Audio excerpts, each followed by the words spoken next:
You're listening to Morning Short, the podcast that brings you one great short story every morning, available on iTunes, SoundCloud, and any podcast app.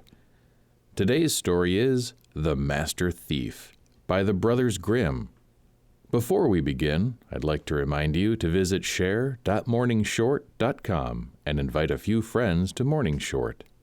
If 10 friends sign up using your personal invitation link, we'll even send you a free Morning Short t-shirt. So start your sharing at share.morningshort.com.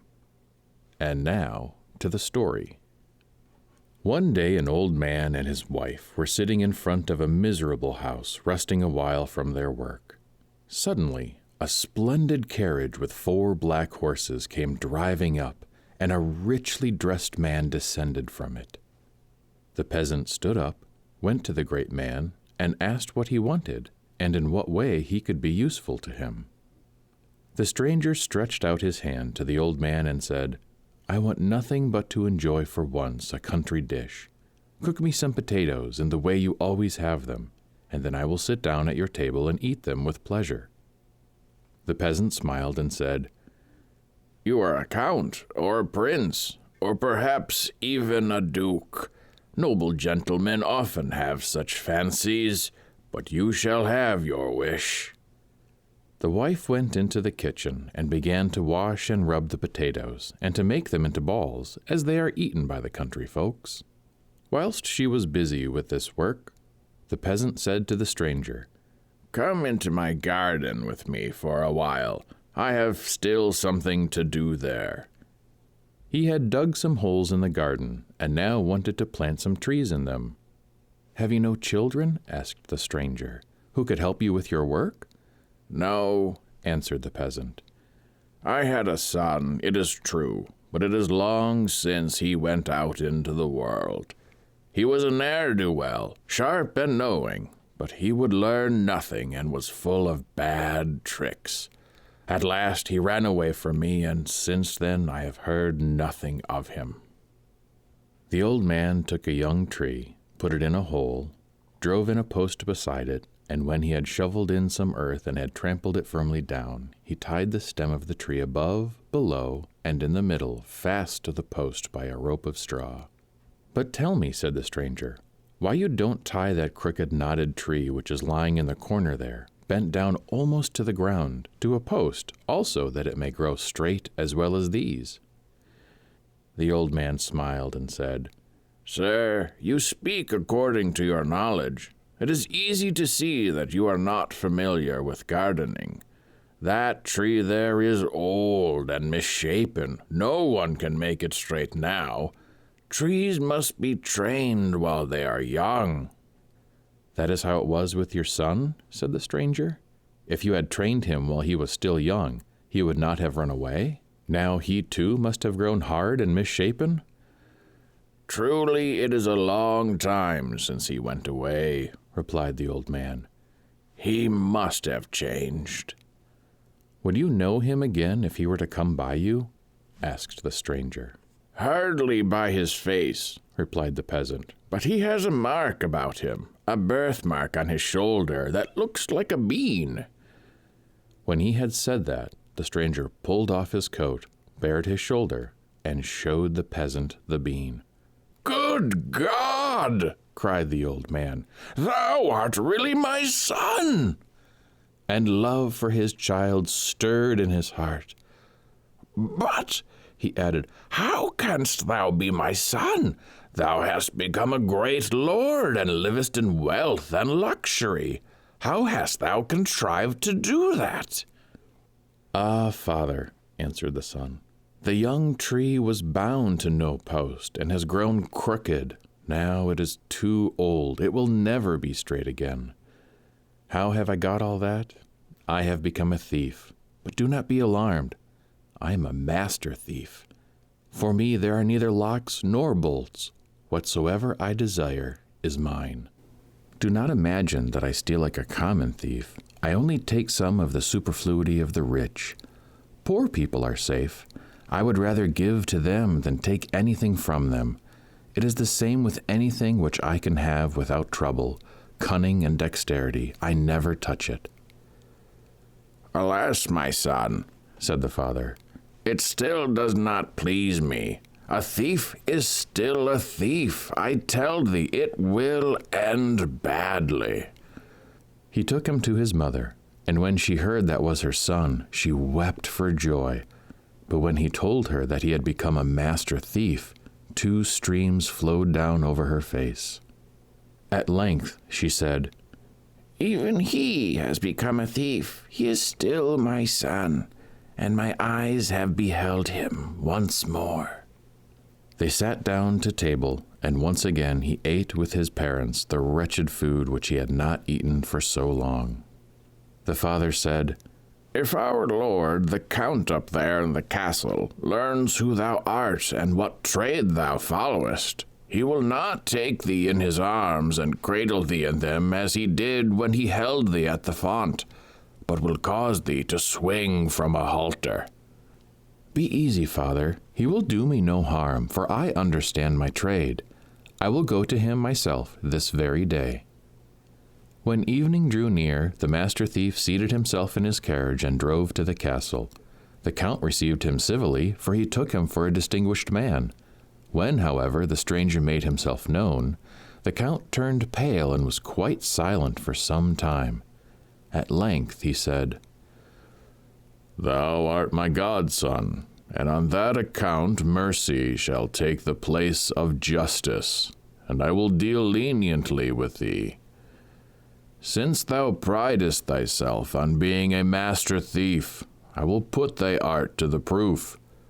But if thou dost not stand the test, thou must marry the rope-maker's daughter, and the croaking of the raven must be thy music on the occasion." "Lord Count," answered the master thief, "think of 3 things, as difficult as you like, and if I do not perform your tasks, do with me what you will." The count reflected for some minutes and then said, "Well then, in the first place, thou shalt steal the horse I keep for my own riding out of the stable. In the next, thou shalt steal the sheet from beneath the bodies of my wife and myself when we are asleep, without our observing it, and the wedding ring of my wife as well. Thirdly and lastly, thou shalt steal away out of the church the parson and clerk. Mark what I am saying, for thy life depends on it."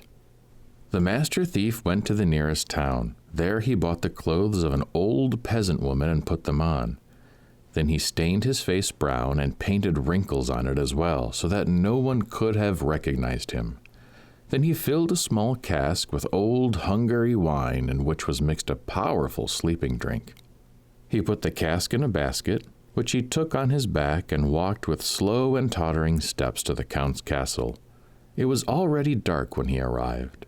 He sat down on a stone in the courtyard and began to cough like an asthmatic old woman, and to rub his hands as if he were cold. In front of the door of the stable, some soldiers were lying around a fire. One of them observed the woman and called out to her, "Come near, old mother, and warm thyself beside us. After all, thou hast no bed for the night, and must take one where thou canst find it." The old woman tottered up to them, begged them to lift the basket from her back, and sat down beside them at the fire. "What hast thou got in thy little cask, old lady?" asked one. "A good mouthful of wine," she answered. "I live by trade. For money and fair words, I'm quite ready to let you have a glass." "Let us have it here, then," said the soldier. And when he had tasted one glass, he said, "When wine is good, I like another glass," and had another poured out for himself, and the rest followed his example. "Hello, comrades," cried one of them to those who were in the stable.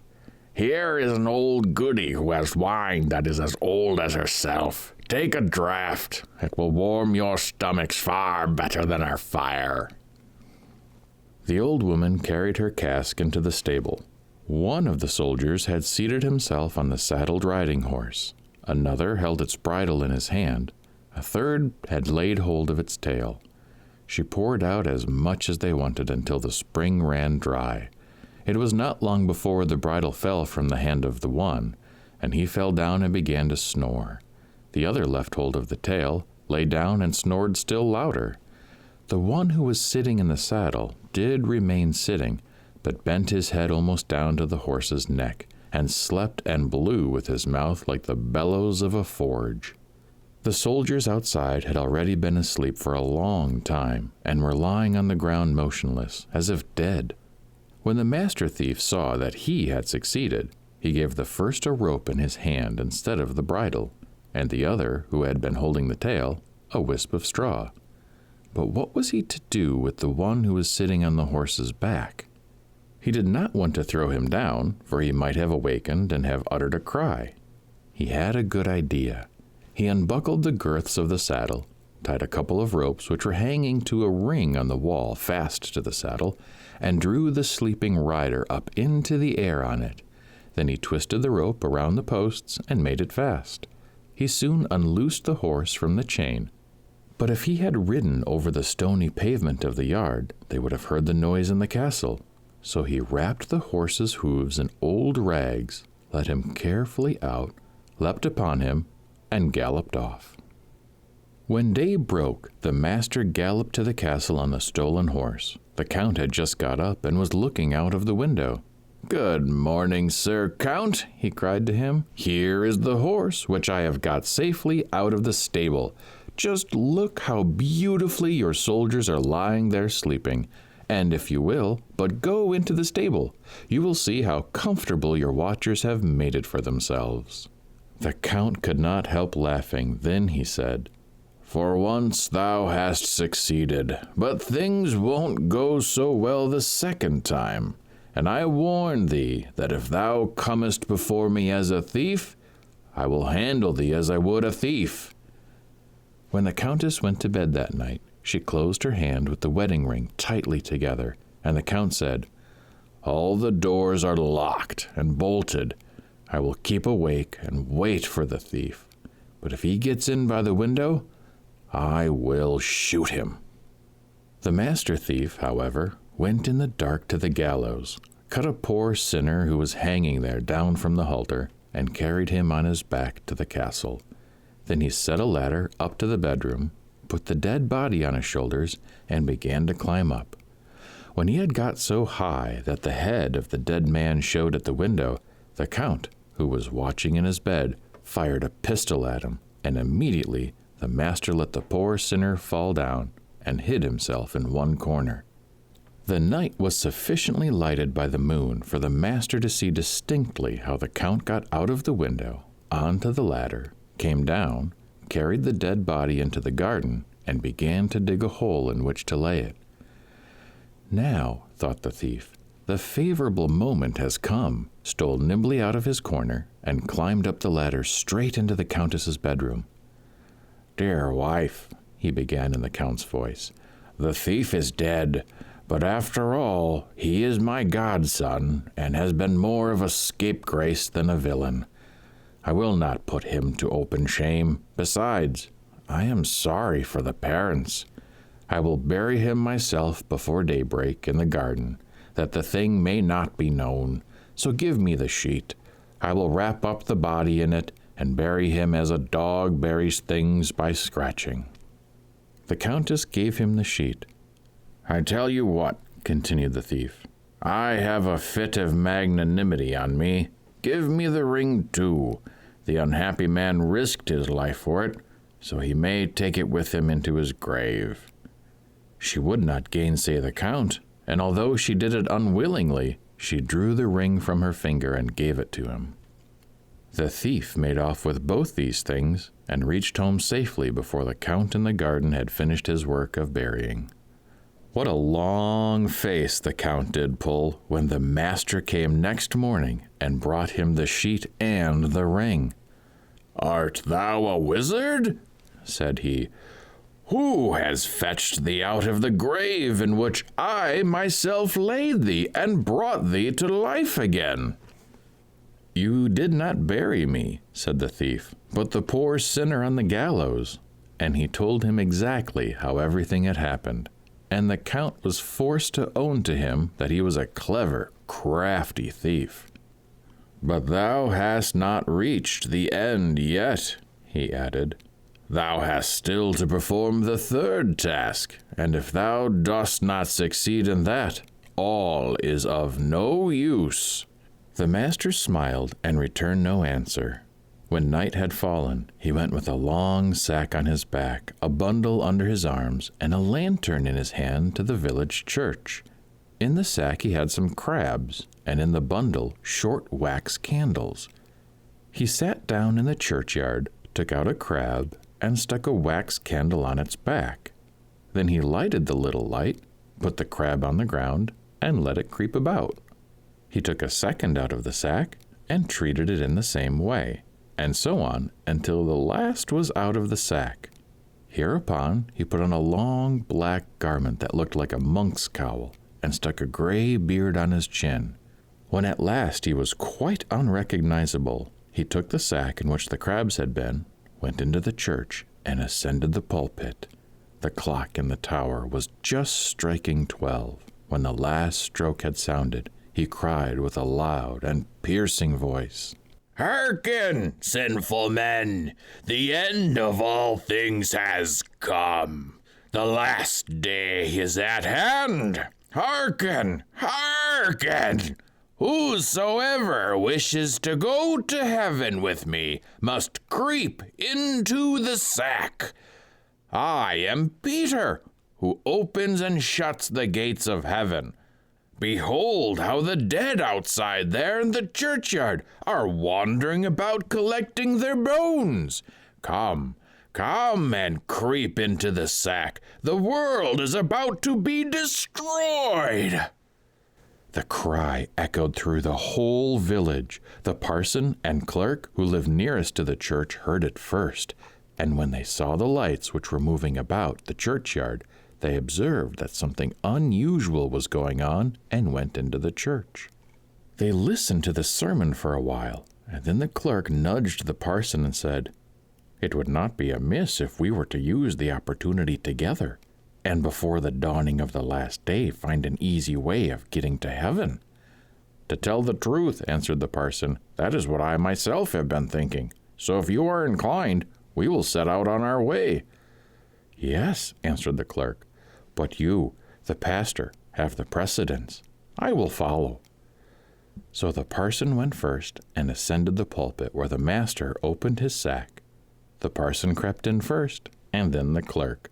The master immediately tied up the sack tightly, seized it by the middle, and dragged it down the pulpit steps, and whenever the heads of the two fools bumped against the steps, he cried, "We're going over the mountains." Then he drew them through the village in the same way, and when they were passing through puddles, he cried, "Now we are going through wet clouds." And when at last he was dragging them up the steps of the castle, he cried, "Now we are on the steps of heaven, and will soon be in the outer court." When he had got to the top, he pushed the sack into the pigeon house, and when the pigeons fluttered about, he said, "Hark, how glad the angels are, and how they are flapping their wings!" Then he bolted the door upon them and went away. Next morning he went to the court and told him that he had performed the third task also, and had carried the parson and the clerk out of the church. "Where hast thou left them?" asked the Lord. "They are lying upstairs in a sack in the pigeon house, and imagine that they are in heaven." The Count went up himself and convinced himself that the master had told the truth. When he had delivered the parson and clerk from their captivity, he said, "Thou art an arch-thief, and hast won thy wager. For once thou escapest with a whole skin, but see that thou leavest my land, for if ever thou settest foot on it again, thou mayest count on thy elevation to the gallows." The arch-thief took leave of his parents once more, went forth into the wide world, and no one has ever heard of him since. Thanks for listening to the Morning Short podcast. I'd like to remind you to rate this episode 5 stars on iTunes and to visit share.morningshort.com to invite your family and friends to listen to stories from Morning Short. Learn more about the Morning Short Project and sign up for our daily emails at morningshort.com.